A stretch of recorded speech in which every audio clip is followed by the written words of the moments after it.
Andrian Putra Agung. Di usianya yang masih 10 tahun, bocah kelas 4 SD ini telah menghafal 3 juz Al-Quran. Bismillahirrahmanirrahim. Ya, sejak umur 8 tahun, Rian dididik orang tua, terutama sang ibu, Cici, untuk menghafal Al-Quran. Al-Quran sebagai tameng buat Ria. Istilahnya untuk menahankan akhlak anak itu kan harus diterapkan. Nah, Al-Quran itu untuk menerapkan akhlak Al-Quran itu ke anak itu bagus banget. Cici punya cara sendiri dalam mendidik sang buah hati menghafal Al-Quran. Pertama, untuk mengajarkan anak itu untuk hafal Al-Quran itu pertama mereka harus cinta dulu nih sama Al-Quran. Mereka harus senang dulu sama Al-Quran. Jadi kita sebagai orang tua ngasih tahu dulu nih, di Al-Quran ini seru loh ceritanya. Ada cerita Nabi yang dimakan ikan paus, ada cerita Raja Sulaiman yang bisa bicara sama binatang. Jadi kita bikin seru. Al-Quran itu kita bikin seru buat anak-anak.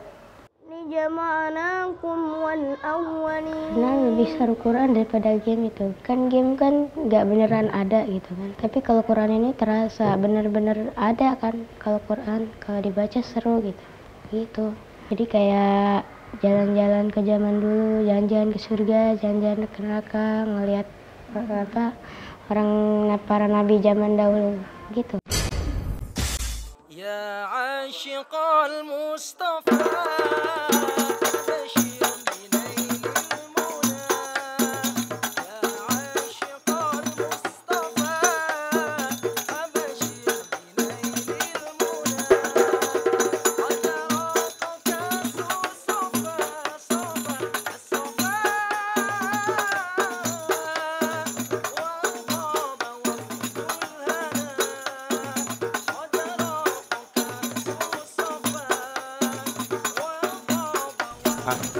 Mas Rahman sendiri boleh dibilang maaf yang tunanetra pertama kali di yayasan ini atau sebelumnya sudah ada? Kalau untuk tunanetra sebenarnya saat ini ada 4 dan kemarin tercatat yang sudah kita didik itu bahkan lebih dari 10 orang. Wah, cuman yang masih eksis sekarang 4, yang 3 masih pulang. Tapi yang pertama kali masuk Mas Rahman? Iya, Rahman yang sudah tuntas menghafal 30 juz. Dan pertama kali masuk ya? Iya. Dari umur 10 tahun tadi Mas Rahman cerita? Iya.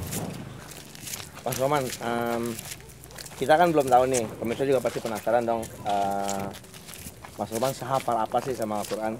Ya kan? Nanti kita akan coba ngetes nih. Iya. Buka ini tes apa enggak, buka ini tes apa enggak, ya kan? Bisa ya Mas Rahman? Boleh. Ya. Dites gitu? Insya Allah. Insya Allah bisa.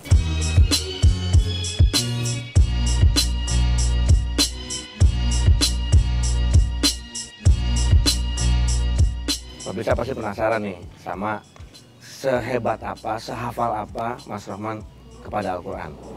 Tes nih Pak Ustadz nih. Coba Rahman disebutkan ayat ke-36 surat Yasin, coba. A'udzu billahi minasyaitonir rajim. Bismillahirrahmanirrahim. Subhanalladzi khalaqal azwaja kullaha mimma tunbitul ardu wa min anfusihim wa mimma la ya'lamun.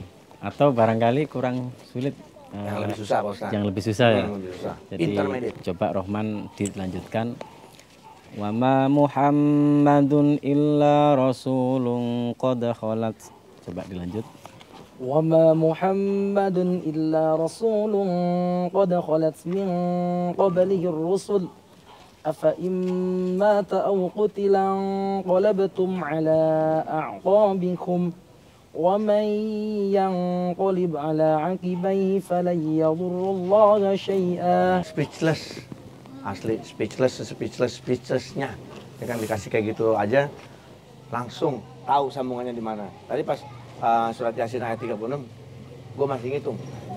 36 masih jauh. Kayaknya Mas Muluk ini juga banyak yang hafal ya, mungkin surat pendek. Aku justru ini mau nanya-nanya nih Pak Ustadz. Aku kan surat-surat pendek doang hafalnya. Coba kita tes dulu ya. Tes. Oh, Coba. Tes dulu nih. A'udzubillahi minasyaitonirrajim. Bismillahirrahmanirrahim. Inna a'tainakal kautsar. Bismillahirrahmanirrahim. Fasholli li rabbika wanhar. Tepuk tangan. Apa itu? Jangan susah-susah. Iya. Kalau untuk pemula kayak saya ingin belajar gitu, ingin belajar tentang Al-Qur'an, itu butuh berapa lama sih? Tergantung kita fokus, terus kita tidak banyak mentransfer. Terus terang ya ada 2 pintu yang terbuka untuk hati sebenarnya, karena ini hafalan berkaitan dengan kesucian hati. Jadi tergantung, kalau kita ini nanti humul, tidak banyak beraktivitas, malah lebih cepat. Lebih cepat ya. Untuk normalnya kalau kita niat setiap hari lah kita baca dan segala macam. Mungkin 2 tahun bisa. 2 tahun sudah bisa ya. Sudah bisa. Tapi ini Mas Roman, misalkan Allah memberikan suatu mukjizatnya, turunkan mukjizatnya. Karena kalau Allah bilang kun fayakun, maka kayak ustaz tuh kun fayakun. Kalau Allah bilang terjadilah, maka terjadilah. Misalkan Allah memberikan penglihatan kepada Mas Rohman, siapa orang pertama yang mau Mas Rohman lihat? Ya orang tua gitu, kemudian guru. Gitu. Oke. Calon istrinya Rohman. Ya kan? Ini kan. Ngomong pingin nikah apa enggak? Mau nikah nggak Mas Rohman rencananya? Ya gimana Masih ya? belum ya? Masih belum ya. Oke pemirsa, kita lihat betapa luar biasanya, betapa spesialnya seorang Mas Rohman di sini. Dari segala kekurangannya dia dijadikan suatu kelebihan yang sangat luar biasa.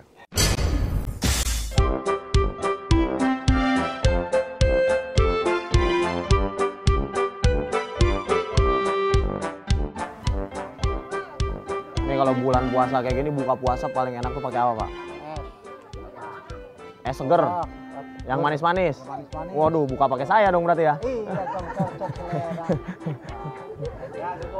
Nah ini lihat nih, banyak anak kecil. Waduh, jadi saya ingat sama adik sepupu saya. Adik sepupu saya ini namanya Prakoso. Jadi dia baru belajar ngaji. Waktu itu dia baru belajar ngaji kan. Ustaz saya anterin belajar ngaji. Sampai di Ustaz saya bilangin gini, Prakoso, kamu nanti kalau pulang sendiri ya.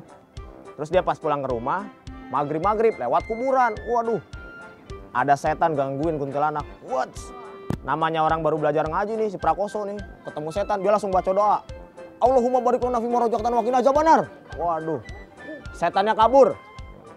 Di ujung jalan, si setan ketemu setan yang satunya lagi. Si setan yang satunya lagi nanya, lo kuntilanak, kenapa lo disuruh ngodain anak kecil aja kabur? Bukan apa-apa, gue baru pertama kali mau dimakan anak kecil katanya. Gue tuh doanya udah makan ternyata ya. Jangan sampai tuh kejadian tuh salah kaprah gitu.